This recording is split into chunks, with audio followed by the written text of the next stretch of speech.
Part 3, turn 2, where the Granites had a really good turn. Let's see if we can slow them down. Now, because of their special rule that Rhino completely ignores the stunned result, and so they're able to move forward, unload all those Space Marines, and are able to have those 2 flamers out front, which I'm afraid are going to do a little more damage than I want to. The Death Cult Assassins smartly fall back, so my boys won't be able to hopefully charge them. But the Dread Knights, they do not fall back at all because, well, they're Dread Knights. And I don't have much that can kill them. And as we saw, my whole squad charged the one, wasn't able to do anything. And then Kotiez joins the squad of Death Cult Assassins so he doesn't get caught up in the open. Again, just for line of sighting, Dan moves his Dreadnought out, to be able to see how much damage you can do. Now these are all shots and wounds from their bolters and the flamers, and are able to kill a bunch. The Dread Knight shoots his flamer from halfway across the map, hits all my boys, and since it's only a 2-up to wound and I don't get any saves, well, he kills basically the rest of them. The other squad of boys that was left out in the open, they just were out of charge range from the assassins, get hit by the flamer as well, and they get down to about half strength. And then he also hits the truck with the flamers as well, both trucks, but fortunately for the Orks, it didn't hurt them very much. It actually didn't hurt them at all. Now the auto cannons from the Dread Knight again into the Luda squad, but he rolled 3 1s.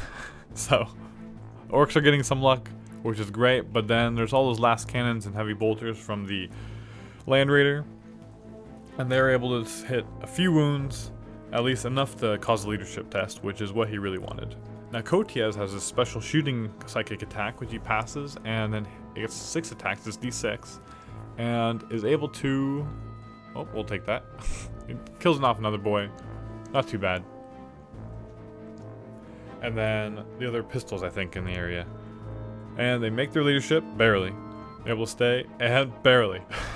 I'm able to roll those exact numbers, and then I get under my leadership. So, good thing for the Orks, all the leadership was passed, none of them are running off the board. I need to keep all my kill points alive at this point, because I have so many less than him. I need what I can to hurt him as much as I can.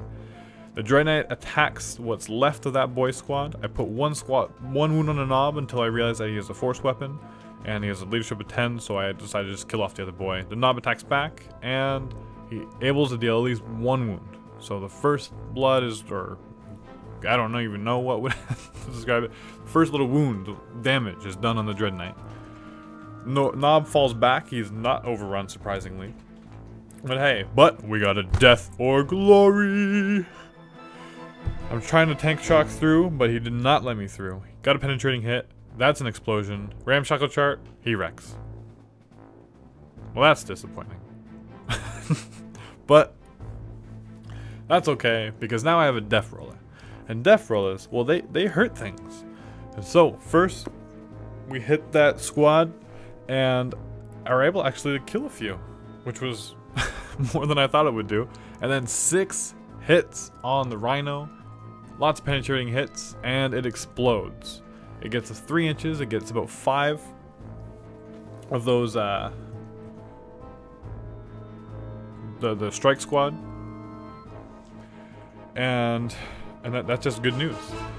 Now I gotta kill those Dread Knights, and so I'm able to move up with the bikes and the Storm Boys and move up nice and close.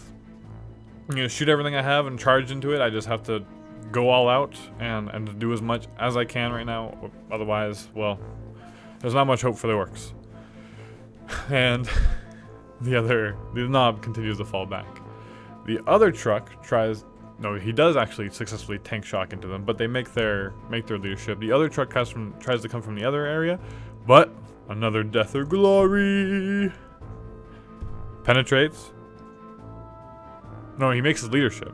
Then he very, very well penetrates, and because it's open topped, he goes and he wrecks. Ramshackle, it careens, so why'd you get to choose a direction? It goes right up against it. It explodes 6 inches and hits almost all of that strike squad, which is great. So I hit the Dreadnought, I wound him, and the Dread Knight is wounded by an exploding truck. Who would have known? If you make him roll enough, they will fail saves, including the strike squad. Now, oh yes, the boys inside, they all take their hits, and they have to pile out, but unfortunately, from the explosion, they lost enough that they're no longer fearless, have to take leadership, and they failed.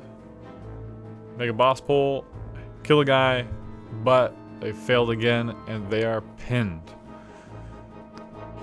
One last truck careening forward. They're unloading though, and they want assassin blood. They didn't like them running away. The other squad wasn't able to get into combat with them, so here comes the vengeance pack from the other orcs. Now, all the Burnas inside, 11 Burnas, remember, they all hit just about every single one, so I'm rolling about, I don't know, 70, 80 dice. I can't remember the exact number. But this adds up into all those wounds. He rolls them all, and the strike squad is annihilated. So that was a good feeling. Tank shock with the death roller, and then Burna shooting out the side. Awesome. Shooting at the death cult assassin, or the Vindicar assassin. Trying to just wound him like I did before. Unfortunately, I'm not able to get any luck that way. He stays alive, makes all his saves. Now my bikes use their Daka and unloaded that Dread Knight. Unable to wound him. All the pistols. The shock attack gun, again, only 7 strength. And it scatters anyway, so it's kind of fizzling this game, which is unfortunate. The Ludas beside him though, they shoot. Try to kill that autocannon dreadnought, but one penetrating hit, I killed at least one of its weapons, so I half the number of shots it has, and because it can reroll and has such high strength, that's actually pretty big. So the bikes charge in first, and followed closely by the Storm Boys. Everyone gets into combat. The Dread Knight will be able to attack first, but hopefully we'll be able to wound him more. He has 1 wound on that guy so far. Now I'm charging into Kotiez and the assassins, but because of Kotiez's special rule, I have to assault through difficult and dangerous terrain, and so that's why I lost a few of my boys, but everyone did get into combat mostly, so that's okay. And then they're gonna get to attack first, so I'll just kill the guys in the back.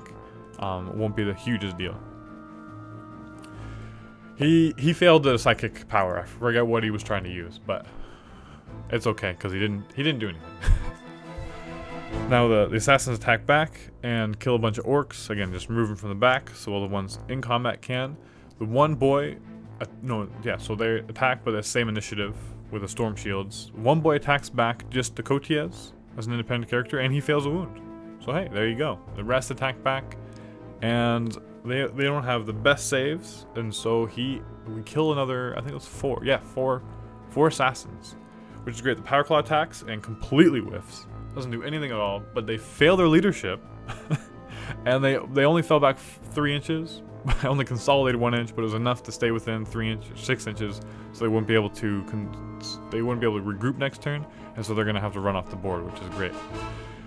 The Dread Knight attacks the bike squad, and he does with a force weapon wound the knob on the bike and eliminate him, and so I'm not able to attack back. That's 1 less power claw, which is really, really big. All my other boys attack, including my power claw, and he makes almost all his saves, almost all his invulnerable saves. I only do 1 more wound. And then because of Fearless, he does more wounds. And so that's the end of turn 2. We'll see what'll happen on turn 3.